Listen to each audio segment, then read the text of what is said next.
dengan ini menyatakan sikap sebagai berikut. 1. Kami minta Jamaah Nur Khotif Mansur alias Yusuf Mansur. Kami minta Jamaah Nur Khotif Mansur alias Yusuf Mansur untuk mengembalikan seluruh dana investasi batu bara Jabal Nur JBN Jamaah Masjid Darussalam Kota Wisata. Saya korban waktu itu nggadiin mobil. Ini bisa baca di sini aja. Jadi saya korbankan rumah, korbankan usaha wartel, hanya buat untuk bela-belain Yusuf Mansur. Sampai sekarang saya nggak punya rumah, susah. Minta tolong uang saya dikembalikan. Ya, saya sekarang susah, nggak punya rumah, lontang-lantung. Jadi nggak ada usaha saya dulu kan di Jakarta. Sekarang saya udah pindah ke Batam. Itu pun ikut kakak ya, Bu? Ikut kakak saya. Ikut kakak. Udah nggak ada usaha waktu itu kan. Perusahaan saya dibuat jaminan waktu itu. Buat jaminan saya belain Jaman Yusuf Mansur. Minta tolong sampein, kembalikan uang saya ya, saya susah. Jadi ibu ini dulu sampai jual rumah deh ya, sampai jual rumah untuk belain Ustadz Yusuf Mansur. Rumahnya dijual, dulu dijual tahun segitu laku 50 juta. Kalau sampai dengan sekarang sudah berapa harganya? Sampai saat ini, mohon maaf ini kalau kata orang Jawa, beliau ini ngenger di rumah saudaranya, sampai tidak punya rumah, anaknya pun putus sekolah ya. Kasih tahu ya, biar hati nuraninya terbuka ya. Ini korban juga atas nama istrinya, sampai dengan saat ini stroke ringan, sakit-sakitan, usahanya juga lagi murat-marit. Tolong nih selesaikan juga ya. Ini bukan buat-buat ini, stroke beneran ini, ya. Bukan sakit buat-buatan, stroke beneran ini. Pak Kolek juga tuh jalannya sudah nggak jalan bener lagi, jalannya sudah kalau orang Jawa rada pincang-pincang itu ya. Tolong.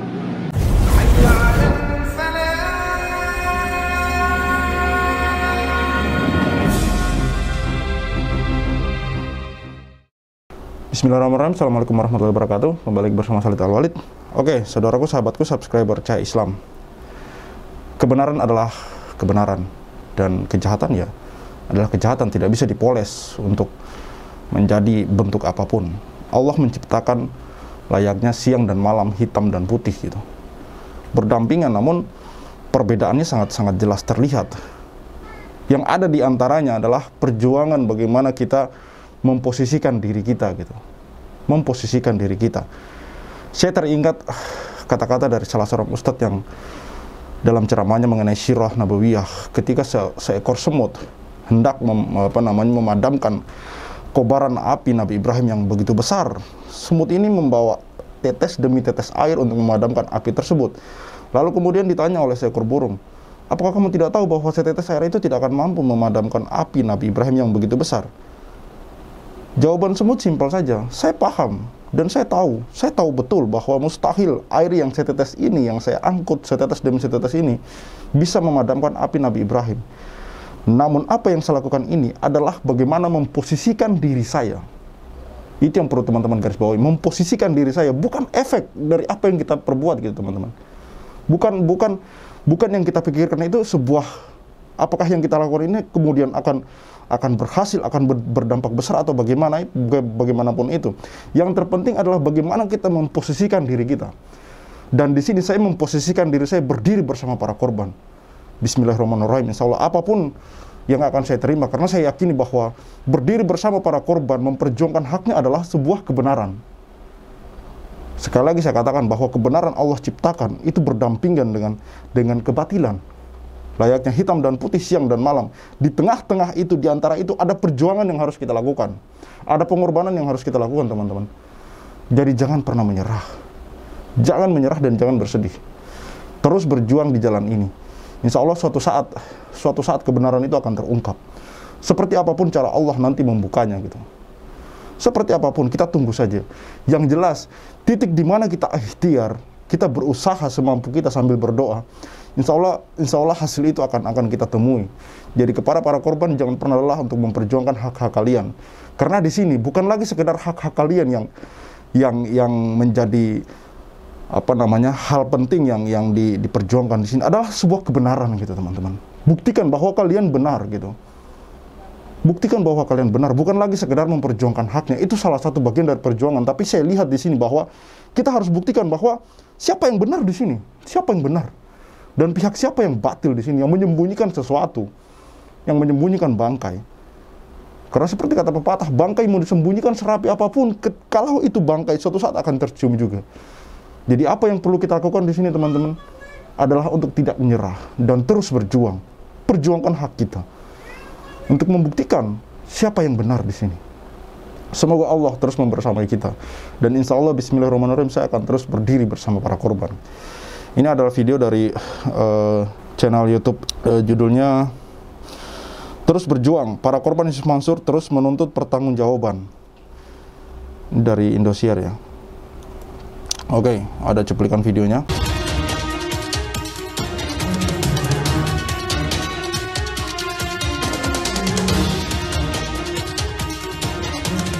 Nasib Yusuf Mansur berada di ujung tanduk.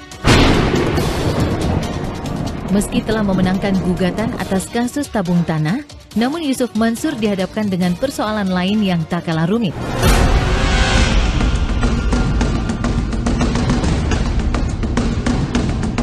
Kembali saya tegaskan di sini bahwa seperti apa yang dikatakan oleh kuasa hukum untuk kasus tabung tanah ini, bahwa kasus itu tidak dimenangkan oleh Yusuf Mansur ya, tapi berstatus NO.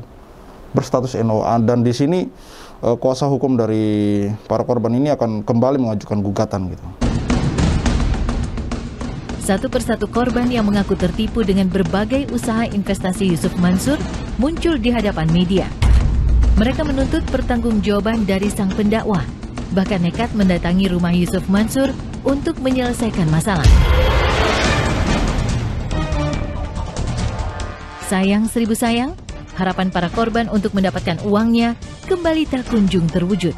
Mereka justru hanya bisa gigit jari karena Yusuf Mansur tak menyambut kedatangan para korban yang jauh-jauh datang ke rumahnya. Saat kami mencoba mendatangi rumah Yusuf Mansur di kawasan Tangerang, ayah Wirda Mansur itu diketahui tak ada di rumah. Berdasarkan pengakuan penjaga rumah, Yusuf Mansur meninggalkan tanah air untuk misi keagamaan di Yaman. Tapi benarkah kepergian Yusuf Mansur ke luar negeri berkaitan dengan masalah hukum yang sedang dihadapi? Lalu sampai kapan para korban harus menunggu? Karena sampai detik ini, Yusuf Mansur tak kunjung memberi penjelasan. Assalamualaikum. Bang, Mas. Mau ketemu Pak Ustadz? Nggak ada, mau pulang. Kemana dia, Pak? Yaman. Oh, ke Yaman. Mau pihak keluarga siapa di dalam, Pak? Nggak ada, anak kecil udah kan ke keliling ini, keliling David. Kemarin ke Cirebon. Ya. Emang lagi ada inian ya, kegiatan itu ya? Iya. Ya kecewalah saya jauh-jauh, pengen ketemu, kita pengen baik-baik ketemu kan, pengen silaturahmi, kita bicarakan baik-baik, yang penting kita bisa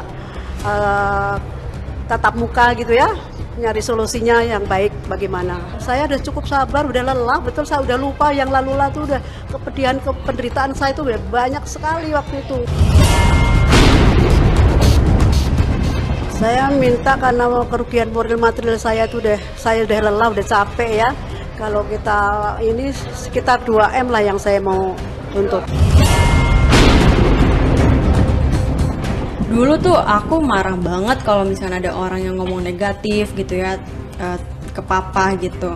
Apalagi seiring berjalannya waktu, aku udah mulai agak dikenal juga, aku pun sama gitu, dapat juga komen-komen negatif. Tapi papa adalah sumber di mana aku bisa dapat kekuatan, karena papa selalu bilang, ngajarin dosa kita tuh banyak gitu. Dengan makin banyak orang yang ngomongin, ya mikirnya positif aja gitu. Berarti ya dosa kita bisa berkurang gitu kan. Pokoknya harus punya hati seluas samudra.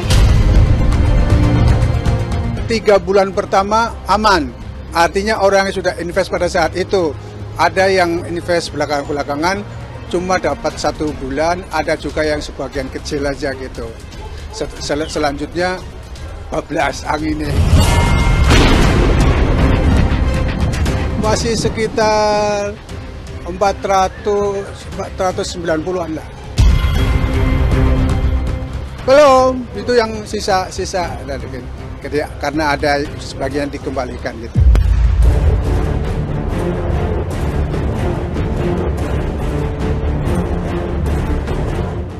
Ya, selain aktif berdakwah, Yusuf Mansur memang menggeluti berbagai macam usaha. Investasi tabungan tanah, bisnis batubara, hingga rental mobil pernah dilakoni.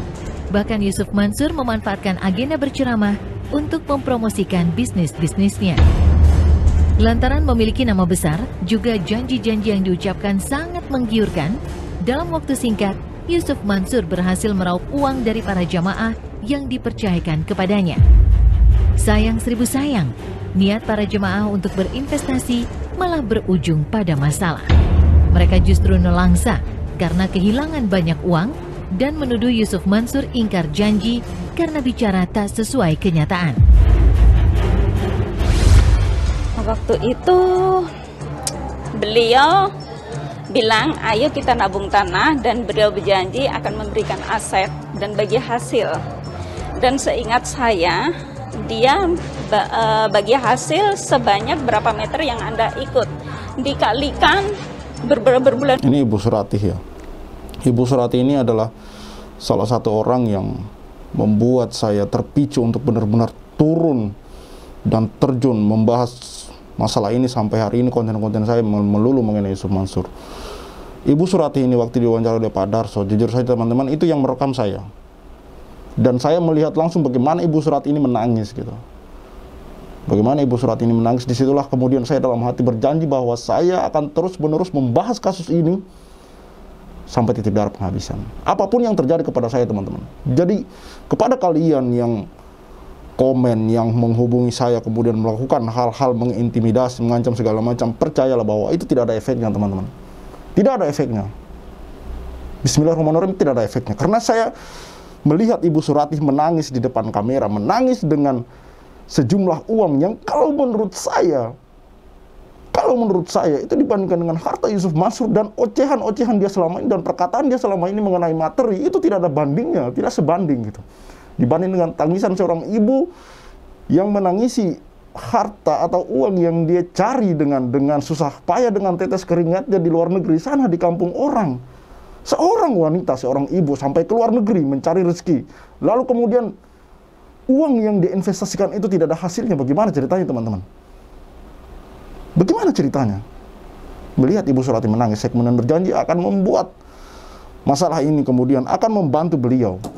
Akan membantu para korban gitu. Karena saya percaya bahwa Ibu Surati hanyalah satu dari sekian ibu-ibu, sekian korban di luar sana yang menangis gitu. Bulan sampai ya saya terimalah dari Oktober kemarin sudah mengembalikan pokok ya, intinya ya dari itulah, dari 2014 sampai Oktober 21 kemarin, itu yang sangat saya harapkan.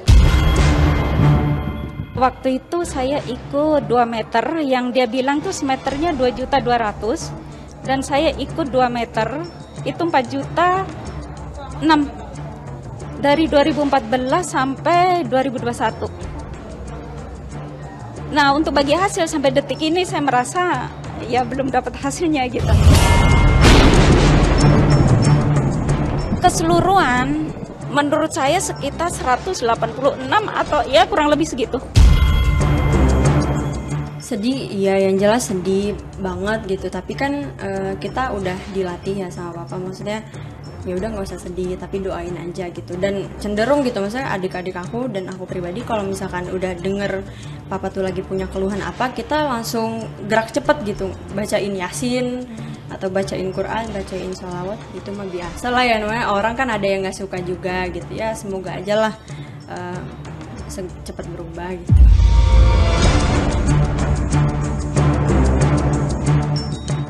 Raibnya uang para korban yang sebelumnya diinvestasikan ke bisnis-bisnis milik Yusuf Mansur hingga detik ini tak diketahui kemana mengalirnya. Mereka mengaku tak pernah menikmati keuntungan seperti yang dijanjikan Yusuf Mansur. Justru para korban merasa ditipu hingga menyeret sang pendakwah ke jalur hukum. Jalan kekeluargaan yang semula ditempuh para korban kini telah tertutup rapat.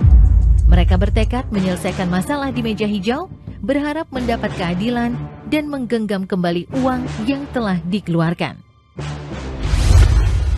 Kalau dibilang kerugian ya mungkin sakit hati ya.